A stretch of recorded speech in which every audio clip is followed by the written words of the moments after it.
right, mathletes, so let's go ahead and let's solve these equations. And again, we're just going to keep these using one variable. All right. In later videos, we'll look at what happens when you have more than one variable. All right, so here we go. And remember the objective of this, you want to get that variable by itself, isolated. All right, so one of the things we're allowed to do is add a same number or a variable to both sides, or subtract a variable or that number to both sides, right? So what I'm going to do is I'm going to decide to put my x's on the right hand side. Why am I doing that? Let's take a look. And does it matter? Absolutely not. So why am I going to choose to put my x's on my right hand side? Let's take a look. All right, so what I did is I subtracted 2x from both sides. And what you're asking you as you're getting used to this, you know, are these going to cancel? Did you remove the x from one side? If not, then did you do something incorrectly, right?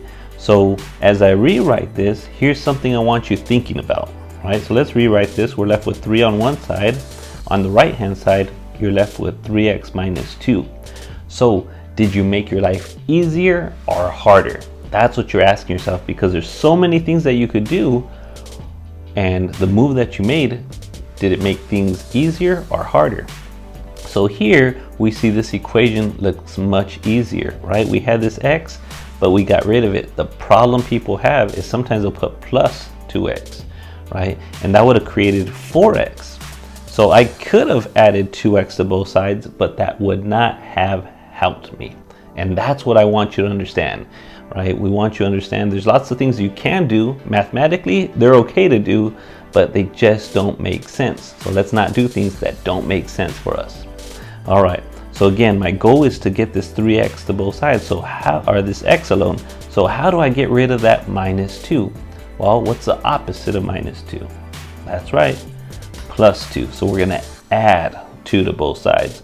So we have a rule of equality that is called the addition rule of equality, right? That says we could add or subtract the same number, but we gotta do it on both sides of the equation. So pretend, right, that there's this invisible boundary here, and whatever I do on this side of the wall here, this boundary, I got to do to this side, right? So that's the mindset that you have to have. All right, so what are we left with? We're left with 5 on one side. We still have the equal sign. These canceled, right? So these canceled right here, and that's exactly what I wanted. And we're left with 3x. So notice I have 3 times x. And remember, we're always doing the opposite. Well, what's the opposite of multiplying by 3? Well, boom, dividing by 3. So whatever I do to one side of that boundary, I'm going to do to the other side of the boundary, right? So we're left with x equals 5 over 3. And there's our answer for that first problem. And again, you don't have to wait till your instructor or your teacher tells you if it's right or wrong. You could always check this, right? We could always plug this in back into the original, and both of those sides better be equal. X equals 5/3. Whatever if you plug that in here and here, right, it'll make both sides equal. All right, so let's go ahead, let's plug them in.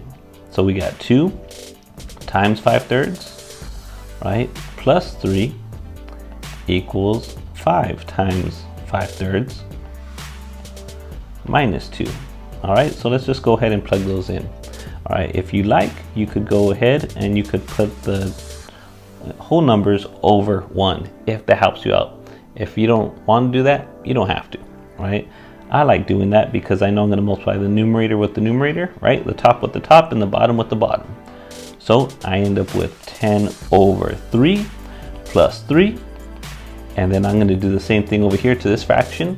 So I got 5 times 5, right? The top with the top, bottom with the bottom. So, and we end up with 25 over 3 minus 2. And now I simplify both sides. All right, so I'll put this over 1 and I'll put this over 1. All right, so I need to get both of these denominators the same. So I'm going to multiply top and bottom by 3 here. And here I need to get both of these to be 3. And I'm going to multiply top and bottom by 3 here. That's one way we could do it. The way I prefer to do it is whenever I have a fraction, right? I look at the LCD and I notice that there's a 3 in the denominator. So what I like doing is just multiplying everything by 3 so that I could get rid of the fraction, right? Do you have to do it that way? Absolutely not. That's just the way that I like handling business here. So what I'm saying is multiply the first fraction by 3, multiplying that 3 by 3. All right, let's go to the other side. I'm gonna multiply that first fraction by 3, and then I'm gonna multiply that 2 by 3. All right, so let's go ahead and let me zoom in on that bottom piece here. So let me zoom in on that bottom piece. Let me group everything together. Let me move it away, move it off to the side here. All right, let's continue the march. So these 3's right here will cancel, and these 3's right here will cancel. So what does that leave us with, Dr. Math? Well, we're left with 10 plus 9, right? And then we're left with 25 minus 6. So let's go ahead and simplify both sides. So we're left with 19 equals 19. And there you have it. So this is a way for us to check our answer, right? You don't have to wait for your teacher to tell you if it's right or wrong. You could always check your answer, and that's how we do it. So there's our first example.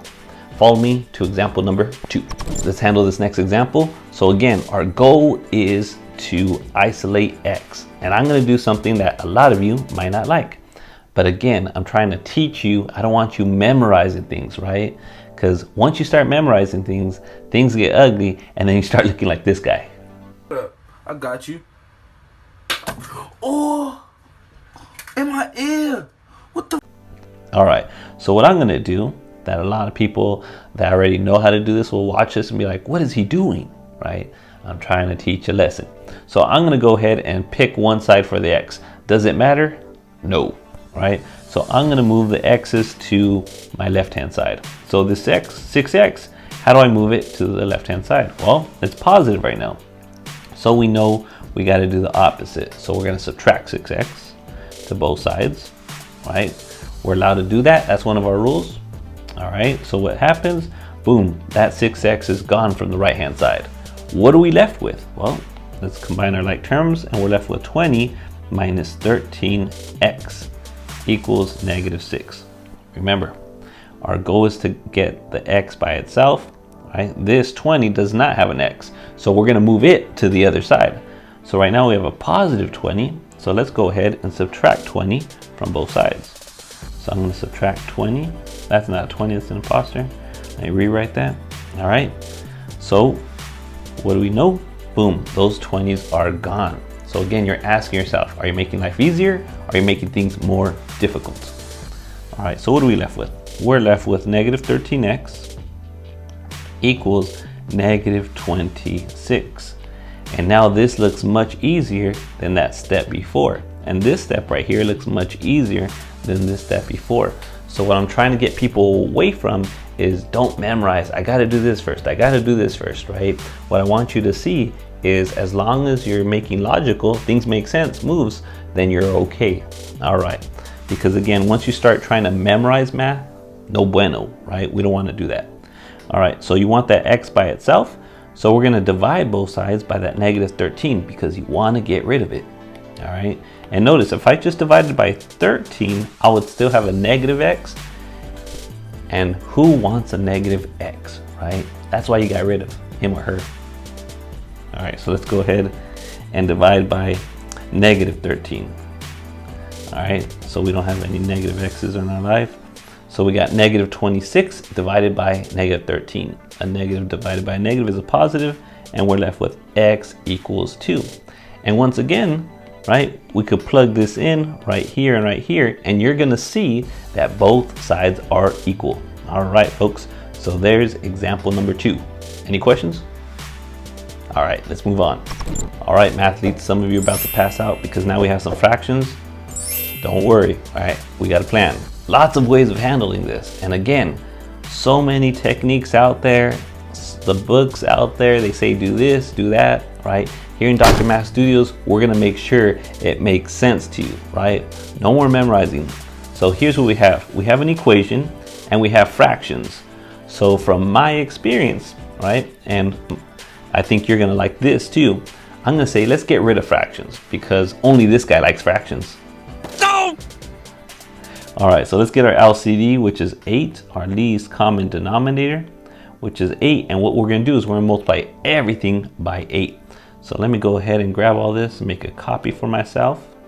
All right, and I'm gonna multiply this by 8. I'm gonna multiply this by 8. I'm gonna multiply this by 8. And I'm gonna multiply this by 8. And if you need a video on fractions, raise your hand. I got you. And I'll make that video to help you out, right? Because I don't want this to lose you. All right, so what's gonna happen is when I multiply by 8, right? 8 divided by 4, that's gonna leave me with 2. And now that fraction is gone. And again, if you're wondering how to do that, I have a video that has your back, right? Check the link down below. All right, what's gonna happen with this 8 over here? This 8's gonna cancel with this 8. All of a sudden, all the fractions are gone. You like that, right? That's why we're making money here in Dr. Math Studios for you, all right? Because we're saving you time, and we all know that time equals money. All right, so what are we left with? Well, 2 times 3, we're left with 6x. 2 times 8, we're left with 16. 3 times x, we're left with 3x. And then 4 times 8, we're left with negative 32, right? And now this looks much cleaner than the version that we saw up here, right? No more fractions. Now we could practice what we just learned. Well, pick a side for the x's. I'm gonna move this 3x to the other side, right? I could have moved the 6x, it really doesn't matter. Some people will tell you you want your x's positive. Again, as long as you understand what you're doing, you don't need to memorize steps. All right, so we're left with 3x plus 16, right? And we see that this canceled just like we wanted. And we're left with equals negative 32. All right, so now let's go ahead. Let me group all this together so I can move it to the top and give myself some more real estate here. All right, so here we go. I'm gonna subtract 16 from both sides. And we're left with 3x on one side because these 16s, they canceled just like we wanted. All right, and it equals negative 48. All right, we want that x by itself. It has a 3 in front that's being multiplied. So the opposite of multiplication is division. So I'm gonna divide both sides by 3 and we get x equals negative 16. And there you have it, folks. And again, if you wanted, you could plug this back into the original equation to check your answer. But we got your back here in Dr. Math Studios. It works. What happens when we have this fraction, but the denominator is a variable, is a letter, right? Don't worry, the same principle applies, right? We find the LCD. The LCD in this case just happens to be a variable. It happens to be an x, right? So we're gonna go ahead, I'm gonna make a copy just so I know what the original problem looked like. And I'm gonna multiply everything by x, right? You get an x, you get an x, you get an x, you get an x, everybody gets an x, right? And why did we do that? Again, look what's gonna happen with this x and this x. Bam, they cancel, right? This x and this x, bam, they cancel. Whatever happened to that bam guy? Bam, bam, bam, bam, bam. I miss his food. All right, so what are we left with? We're left with 7x minus 10 equals 2x plus 15. And what do you know it? I better see a smile on that face because now there's no more fractions. Vote for Dr. Math. Boo, you stink! All right, so let's go ahead. Let's subtract 2x from both sides because we want one of these x's. We want to move one of these x's to the other side. I decided to move 2x. Why? Because I wanted to. It doesn't matter. I could have moved the 7x over. That's the beauty of math. When you understand, right? We just do something. Don't sit there and look at it. Too many people will just sit there, look at it, and not do anything, right? Try things out. That's how we learn. So we end up with 5x minus 10 equals 15. Now that 10 is giving me an issue because it doesn't have an x. So let's move it to the other side. Let's move it to the right, to the right, to the right. All right, so you're left with 5x, right? These bad boys cancel right there, bam, equals 25. All right, we want to get rid of that 5, so we know what to do. We divide both sides by 5 because you want that x by itself. So these 5's canceled, and what do you know it? X equals 5. Bam. And that's how you do it. And you only heard it here in Dr. Math Studios. All right, folks, ready for the next one? I want to finish off with this problem because this is one I see errors in all the time. But you, my friends, are not going to make this mistake. So check it out. We have a parentheses here. We have parentheses here. We know we're going to distribute that 3, but the question and the problem I see is too many people want to distribute this -9. Notice that -9 is not directly in front of the parentheses. So do not, I repeat, do not distribute that -9. What are you going to distribute? Well, let me just make things clear. Let's go ahead and make a copy of this. Let's try that again. There we go. I think my camera guy was messing with me.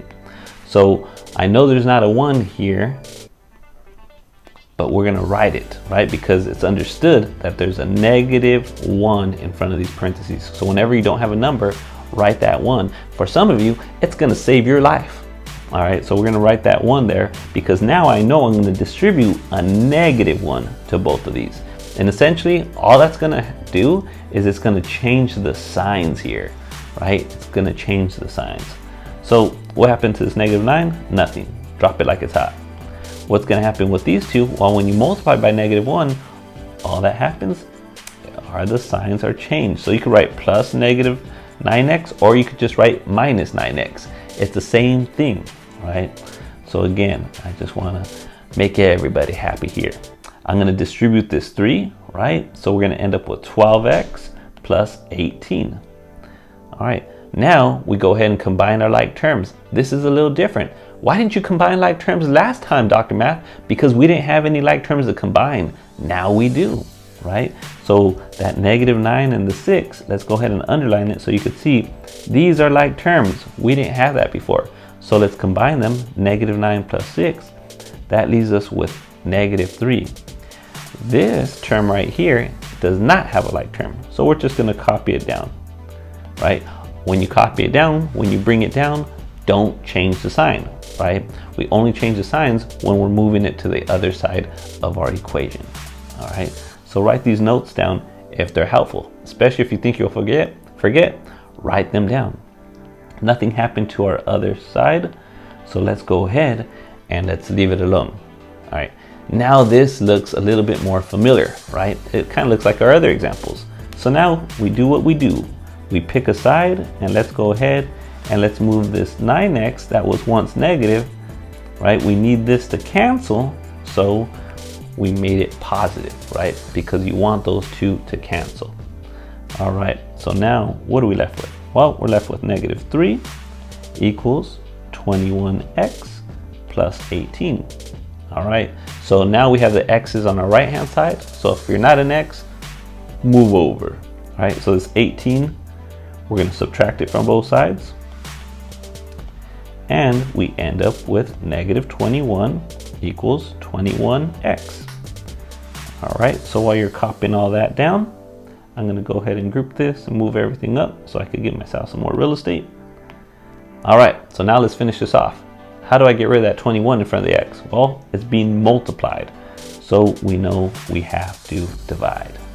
All right, so we're going to divide both sides by 21, and you're left with -1 equals x. All right, mathletes, so there's a few examples of how to solve equations with one variable. I hope you found this helpful. If so, smash that like button, go ahead, subscribe, tell a friend, or actually tell all your friends, and we'll see you guys in the next video. Peace.